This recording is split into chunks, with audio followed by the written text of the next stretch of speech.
வணக்கம் நண்பர்களே. இன்றைக்கு நம்முடைய தமிழ் சித்திரம் சேனலில் நாம் பார்க்க போகிற புத்தகம் தமிழக வரலாறும் மக்களும் பண்பாடும். கே பிள்ளை அவர்களுடைய புத்தகம். இந்த புத்தகத்தில் ஏற்கனவே நாம் 2 பகுதியை பார்த்துருக்கோம். இன்றைக்கி தமிழக வரலாற்றுக்கான அடிப்படை ஆதாரங்கள் அந்த தலைப்பில் 3வது பகுதியை பார்க்க போகிறோம். வீடியோக்குள்ளே போகலாமா? தமிழக வரலாறு ஒன்று எழுதுவதற்கு துணை புரிந்துள்ள சான்றுகளை கால பகுப்பின்படியே சீர்தூக்கி ஆராய்வோம். வரலாற்றுக்கு முற்பட்ட காலம். சிந்துவெளி அகழ்வாராய்ச்சிகளுக்கு பிறகு தமிழரின் வரலாறும் நாகரீகமும் புதிய கோணங்களில் நோக்கப்பட்டு வருகின்றன. சிந்துவெளி நாகரிகம் பண்டைய தமிழரால் வளர்க்கப்பட்டது அன்று என்று அண்மையில் சில ஆய்வாளர்கள் தம் கருத்துக்களை வெளியிட்டு வருகின்றனர். எனினும் அந்நாகரிகத்தை பற்றிய ஆய்வுகள் புதுமுறை விஞ்ஞான சாதனங்களின் துணையுடன் நடைபெற்று வருகின்றன.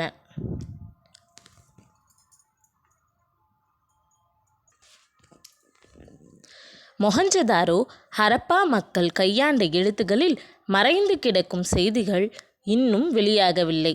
அவர்களுடைய எழுத்து முறைகட்கும் இந்தோ ஐரோப்பிய எழுத்து முறைகட்கும் ஒரு தொடர்பை கற்பிக்கும் ஆய்வுகளும் அறிஞர் ஒப்புக்கொள்ளும் அளவுக்கு விளக்கமாக இல்லை.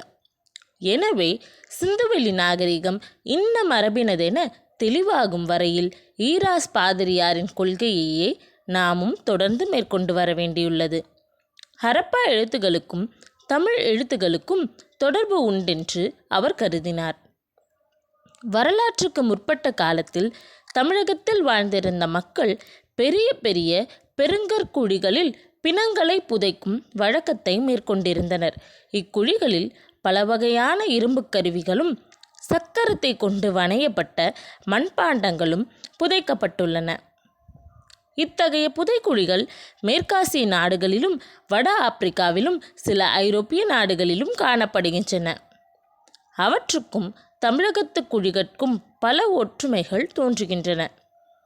ஆதிச்சநல்லூரிலும் புதுச்சேரி பகுதியிலும் கண்டெடுக்கப்பட்ட புதைப்பொருள்களுள் பல சைப்ரஸ் தீவில் உள்ள என்கோமி என்னும் இடத்திலும் பாலஸ்தீனத்தில் உள்ள காசா ஜெரார் என்னும் இடங்களிலும் கண்டெடுக்கப்பட்ட புதைப்பொருள்களைப் போலவே காணப்படுகின்றன.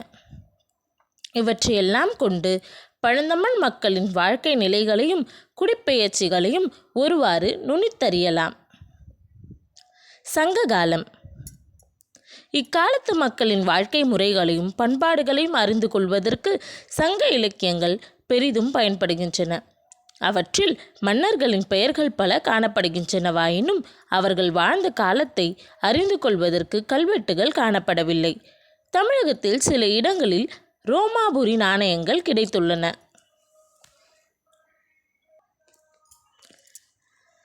அரிக்கமேட்டு அகழ்வாராய்ச்சியில் கிபி முதல் 2ஆம் நூற்றாண்டு ரோமாபுரி நாணயங்கள் கிடைத்துள்ளன.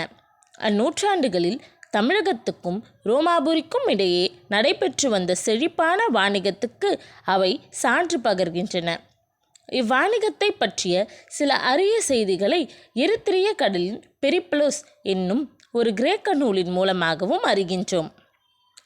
பழம்பாண்டிய மன்னரின் நாணயங்கள் சில சதுர வடிவிலும் நீண்ட சதுர வடிவிலும் கிடைத்துள்ளன.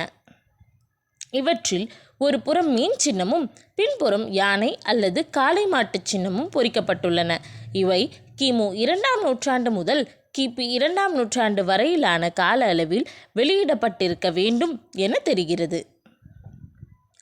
பூம்புகாரில் அகழ்வாராய்ச்சிகள் நடைபெற்றுள்ளன. அவற்றை கொண்டு சில வரலாற்று குறிப்புகளும் தொகுக்கப்பட்டு வெளியாகியுள்ளன. பல்லவர் காலம். சங்க காலம் முடிவடைந்த பிறகு சுமார் 300 ஆண்டு காலம் தமிழகத்தில் என்ன நேர்ந்தது என்று அறிய முடியவில்லை. தமிழக வரலாற்றில் இதை ஓர் இருண்ட காலம் என்று குறிப்பிடுவதுண்டு. அக்காலத்தில் நிகழ்ந்த செய்திகளுக்கு உடன்கால சான்றாய் கிடைத்திலவேனும் அம்மூன்று நூற்றாண்டுகளில் தமிழகத்தில் மாபெரும் அரசியல் சமய மொழி மாறுதல்கள் தோன்றி தமிழரின் வாழ்வையும் நாகரிகத்தையும் பல புதிய திருப்பங்கட்கு உட்படுத்தின என்பதை ஊகித்தறியலாம். அவ்விருண்ட காலத்தில் களப்பிரரால் ஏற்பட்ட அரசியல் மாறுதலுக்கு வேள்விக்குடி செப்பேடுகள் சான்று பகர்கின்றன. அக்களப்பிரர் காலத்தில் சமண பௌத்த சமயங்கள் தமிழகத்தில் மிக பெருமளவு வளர்ச்சியுற்றிருந்தன. மதுரையில் சமண முனிவர் வச்சிரநந்தி என்பார் தமிழ்ச்சங்கம் ஒன்றை தோற்றுவித்து அதன் மூலம் சமண சமய இலக்கியங்களை தமிழில் பெருக்கி அதற்கு வளமூட்டினார். சோழ நாட்டில் அச்சுத விக்கந்தன் என்ற பௌத்த மன்னன் பௌத்த விகாரைகளை அமைத்தும் பௌத்த சமய நூல்களை இயற்றுவித்தும் பௌத்த சமயத்தின் வளர்ச்சியை ஊக்குவித்து கொண்டிருந்தான். அவன் கலப்ப குலத்தை சார்ந்தவன். களப்பிரரை பற்றி அறிவதற்கு கன்னட நாட்டு கல்வெட்டுகள் சிலவும் பயன்படுகின்றன. சிலர் வேறு கருத்துக்களை வெளியிட்ட போதும் களப்பிரர் கன்னட நாட்டில் இருந்ததாகவே தோன்றுகின்றது. தமிழகத்து கல்வெட்டுகளும் செப்பேடுகளும். கல்வெட்டுகள் தமிழகத்தில் ஏறத்தாழ கிமு 2ஆம் நூற்றாண்டு முதல் காணப்படுகின்றன. பிராமி கல்வெட்டுகள் என்று கருதப்பட்டு வந்த இவற்றை சுமார் கிபி 5ஆம் நூற்றாண்டு வரையுள்ள காலத்தை சார்ந்தவை என கருதலாம். இவை பெரும்பாலும் தென்னார்காடு, திருச்சிராப்பள்ளி, மதுரை, திருநெல்வேலி ஆகிய மாவட்டங்களிலும் கேரள நாட்டின் மேற்கு பகுதிகளிலும் காணப்படுகின்றன. குறிப்பாக திருப்பரங்குன்றம், பிள்ளையார்பட்டி, சித்தன்னவாசல், புகழூர், சிங்கவரம் ஆகிய ஊர்களில் இவற்றை இன்றும் காணலாம். இவை தவிர பெயர் பொறிக்கப்பட்ட மண்பாண்டங்கள் திருச்சிராப்பள்ளி மாவட்டத்திலும் அரிக்கமேட்டிலும் கண்டெடுக்கப்பட்டுள்ளன. அக்காலத்தில் பயன்படுத்தப்பட்ட எழுத்து யாது என்பது பற்றி கருத்து வேற்றுமைகள் உள. அதை அசோக எழுத்து அல்லது ஒரு தரம் மாறுபட்ட பிராமி என்று முன்னாள் ஆராய்ச்சியாளர் பலரும் கருதினர். ஆனால் தற்போதைய கருத்து வேறுபட்டுள்ளது. அது பிராமி எழுத்தன்று என்றும் தாமிலி அல்லது திராவிடி என்ற லிபி எனவும் ஒரு சிலர் கருதுகின்றனர். இவற்றில் கையாண்டிருக்கும் மொழி பழைய தமிழே ஆகும். பல்லவர் காலத்திலும் அதற்கு பின்னும் பற்பல கோவில்களில் கல்வெட்டுகள் தோன்றியுள்ளன. எடுத்துக்காட்டாக மாமல்லபுரம், மகேந்திரவாடி, பல்லாவரம், மேலச்சேரி, மண்டகப்பட்டு, தலவானூர், திருச்சிராப்பள்ளி, வல்லம் ஆகியவற்றில் உள்ள கோயில்களில் கல்வெட்டுகள் காணப்படுகின்றன. இவற்றில் கையாளப்பட்ட லிபி பல்லவ கிரந்தம் எனப்படுவது. அதனை பிராமியை சார்ந்த ஒரு வகை லிபி என கருதலாம். லிபி என்பதற்கு எழுத்து வடிவம் என்று பொருள். இந்த லிபியில் சில மாற்றங்கள் அடைந்த பல்லவ கிரந்த லிபியும் நாகரி எழுத்துக்களும் கிபி 7ஆவது நூற்றாண்டில் ஆண்ட ராசசிம்மனின் கல்வெட்டுகளில் காணப்படுகின்றன. தமிழ்நாட்டில் செப்பு பட்டயங்கள் சில தோன்றியுள்ளன. அவற்றுள் இரு மொழிகளில் பொறிக்கப்பட்ட சாசனங்கள் மிக பல. 2ஆம் சிம்மவர்மன் சுமார் கிபி 550 அதாவது 6ஆம் ஆட்சி ஆண்டில் அளிக்கப்பட்ட பல்லன் கோயில் செப்பு பட்டயங்கள் முதலாக வடமொழியும் தமிழும் கலந்தவை.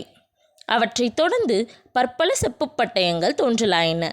அவை கூரம், புல்லூர், பட்டத்தால் மங்கலம், தண்டந்தோட்டம், காசக்குடி, பாகூர், வேலூர் பாளையம் ஆகிய இடங்களில் கிடைத்தவை.